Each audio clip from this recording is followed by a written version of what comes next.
1월 5일 성경 읽기 시간입니다. 우리 오늘은 창세기 16장에서 18장에 있는 말씀을 읽겠습니다. 16장. 아브라함의 아내 사레는 아직 아이를 낳지 못했다. 그녀에게는 하갈이라는 이집트 여종이 있었다. 사레가 아브라함에게 말했다. 하나님께서 내가 아이 갖는 것이 좋다고 여기지 않으시니 당신은 내 여종과 잠자리를 같이 하세요. 내가 여종의 몸을 빌려서 대를 이을 수 있을지도 모르잖아요.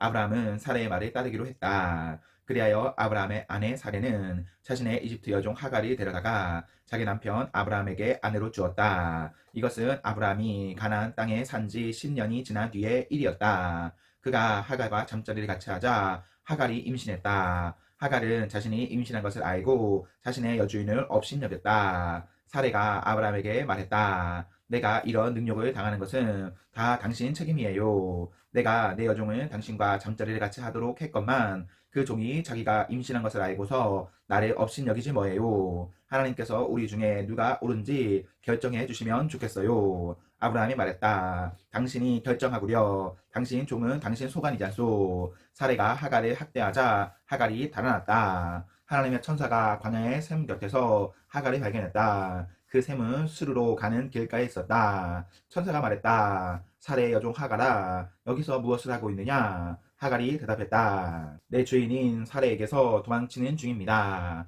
하나님의 천사가 말했다. 내 여주인에게로 돌아가거라. 그녀의 학대를 참아내어라. 천사가 계속해서 말했다. 내가 내게 큰 민족, 셀 수 없을 만큼 많은 자손을 주겠다. 내가 임신했으니 아들을 낳을 것이라. 너는 그 이름을 이스마엘이라 하여라. 하나님께서 내 소리를 듣고 응답하셨다. 그는 날뛰는 야생마처럼 될 것이다. 남과 맞서 싸우고 남도 그와 맞서 싸울 것이다. 그는 늘 문제를 일으키며 자기 가족과도 사이가 좋지 못할 것이다. 하갈이 자신에게 말씀하신 하나님께 기도하며 나를 보시는 하나님이라고 불렀다. 그래, 그분께서 나를 보셨고 나도 그분을 배웠다. 그래서 광야에 그 샘도 나를 보시는 살아계신 하나님의 샘이라고 부르게 되었다. 그 샘은 지금도 가데스와 베렛 사이에 그대로 있다. 하갈이 아브라함에게서 아들을 낳았다. 아브라함이 그 아이의 이름을 이스마엘이라고 했다. 하갈이 아브라함의 아들 이스마엘을 낳았을 때에 아브라함은 86살이었다.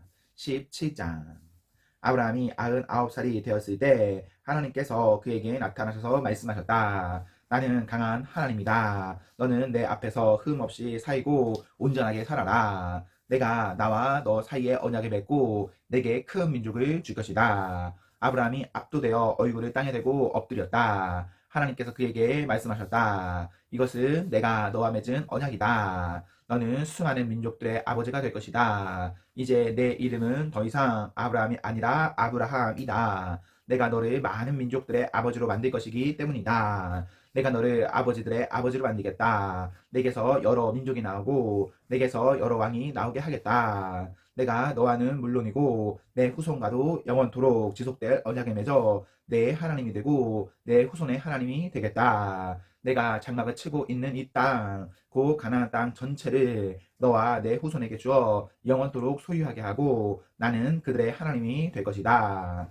하나님께서 아브라함에게 계속 말씀하셨다. 너는 내 언약을 지켜야 한다. 너와 내 후손이 대대로 지켜야 한다. 이것은 내가 지켜야 할 언약, 내 후손이 지켜야 할 언약이다. 너희 모든 남자에게 할례를 행하여라. 포피를 잘라내어라. 이것이 나와 너 사이에 맺은 언약의 표가 될 것이다. 대대로 모든 남자 아이는 태어난 지 8일째 되는 날에 할례를 받아야 한다. 너희 집에서 태어난 종들과 이방인에게서 사온 종들도 너희 혈족은 아니지만 할례를 받아야 한다. 너희는 너희 자손뿐 아니라 밖에서 들여온 사람에게도 할례를 행해야 한다. 그러면 내 언약이 너희 몸에 새겨져서 영원한 언약의 표가 될 것이다. 할례를 받지 않은 남자, 곧 포피를 잘라내지 않은 남자는 자기 백성 가운데서 잘려 나갈 것이다. 그가 내 언약을 깨뜨렸기 때문이다. 하나님께서 또 아브라함에게 말씀하셨다. 내 아내 사레를 더 이상 사레라고 하지 말고 사라라고 하여라. 내가 그녀에게 복을 주어 그녀가 내 아들을 낳게 하겠다. 내가 반드시 그녀에게 복을 주어 그녀에게서 여러 민족이 나오게 하고 여러 민족의 왕들도 나오게 할 것이다. 아브라함이 얼굴을 땅에 대고 엎드린 채 웃으며 속으로 말했다. 100살이나 된 남자가 아들을 볼 수 있다고? 90살이나 된 사라가 아이를 낳을 수 있다고?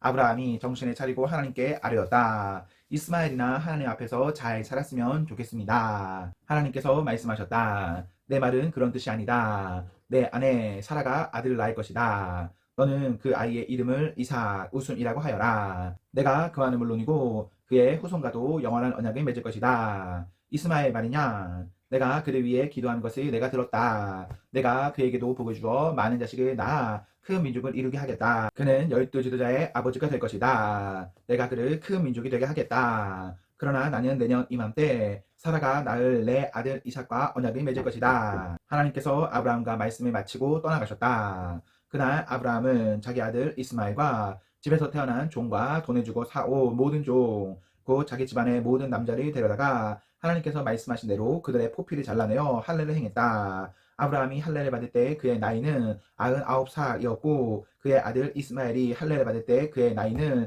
13살이었다. 아브라함과 이스마엘이 같은 날에 할례를 받았고 그의 집안에 있는 모든 종들도 그날에 할례를 받았다. 집에서 태어난 종과 돈을 주고 이방인에게서 사온 종이 모두 아브라함과 함께 세례를 받았다. 18장. 하나님께서 마므레의 상수리나무 숲 근처에서 아브라함에게 나타나셨다. 그때 아브라함은 장막 입구에 앉아 있었다. 몹시 뜨거운 한낮이었다. 아브라함이 고개를 들어보니 세 사람이 서 있었다. 그가 장막에서 뛰어나가 그들을 맞이하며 절했다. 아브라함이 말했다. 주님, 괜찮으시다면 잠시 이 종의 집에 머무시기 바랍니다. 물을 가져올 테니 발을 씻으시고 이 나무 아래서 좀 쉬십시오. 제 곁을 지나가게 되셨으니 제가 음식을 가져오겠습니다. 원기를 회복하여 길을 떠나십시오. 그들이 말했다. 좋습니다. 그대가 말한 대로 하십시오. 아브라함이 급히 장막으로 달려가서 사라에게 말했다. 서두르시오. 가장 고운 밀가루 3컵을 가져다가 반죽하여 빵을 구우시오. 아브라함이 또 가축으리로 달려가서 살찐 송아지 한 마리를 골라 종에게 건네니 종이 곧 그것을 잡아 요리했다. 아브라함은 치즈와 우유와 구운 송아지 고기를 가져다가 그 사람들 앞에 차려놓았다. 그들이 식사하는 동안 아브라함은 나무 아래 서 있었다. 그 사람들이 아브라함에게 말했다. 그대의 아내 사라는 어디 있습니까? 아브라함이 대답했다. 장막 안에 있습니다. 그들 가운데 한 사람이 말했다. 내년 이맘때 내가 다시 찾아오겠습니다. 그때는 그대의 아내 사라에게 아들이 있을 것입니다. 사라는 그 사람의 바로 뒤 장막 입구에서 그 말을 듣고 있었다. 아브라함과 사라는 이미 나이 많은 노인이었고 사라는 아이를 가질 수 있는 나이가 훨씬 지난 상태였다. 사라가 속으로 웃으며 말했다. 나처럼 늙은 여자가 임신을 한다고? 남편도 이렇게 늙었는데? 하나님께서 아브라함에게 말씀하셨다. 사라가 나처럼 늙은 여자가 아이를 갖는다고 하면서 웃는데 어찌 된 것이냐? 하나님이 하지 못할 일이 있느냐? 내가 내년 이맘때에 돌아올 텐데 그때는 사라에게 아이가 있을 것이다. 사라가 두려운 나머지 거짓말을 했다. 저는 웃지 않았습니다. 그러자 하나님께서 말씀하셨다. 아니다, 내가 웃었다. 그 사람들이 떠나려고 자리에서 일어나 소돔을 향해 출발했다. 아브라함은 그들을 배웅하려고 함께 걸어갔다.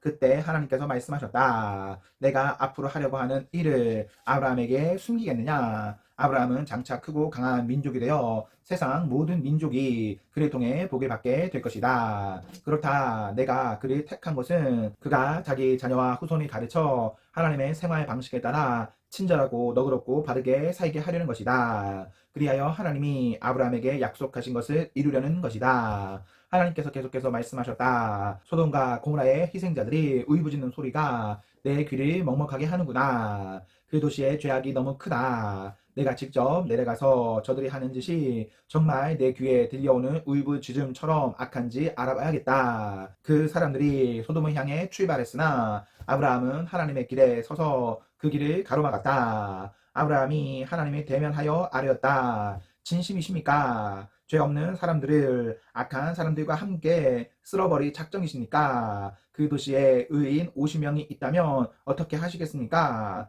죄 없는 사람들을 악한 사람들과 함께 쓸어버리시겠습니까? 의인 50명이 봐서라도 그 도시를 용서하지 않으시렵니까?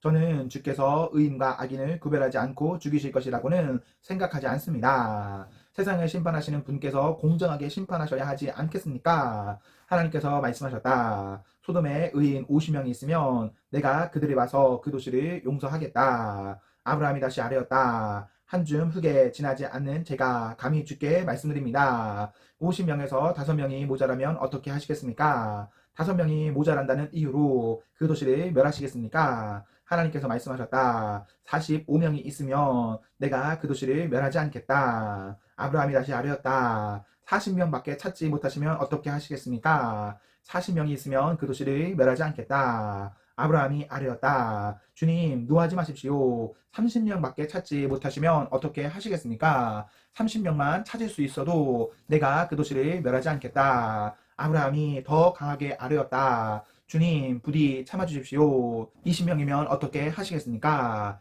20명만 있어도 내가 그 도시를 멸하지 않겠다. 아브라함이 멈추지 않고 아뢰었다. 주님, 이번이 마지막이니 노하지 마십시오. 10명밖에 찾지 못하시면 어떻게 하시겠습니까? 그 10명을 봐서라도 내가 그 도시를 멸하지 않겠다. 하나님께서 아브라함과 말씀을 마치고 떠나가셨다. 아브라함은 집으로 돌아갔다. 아멘.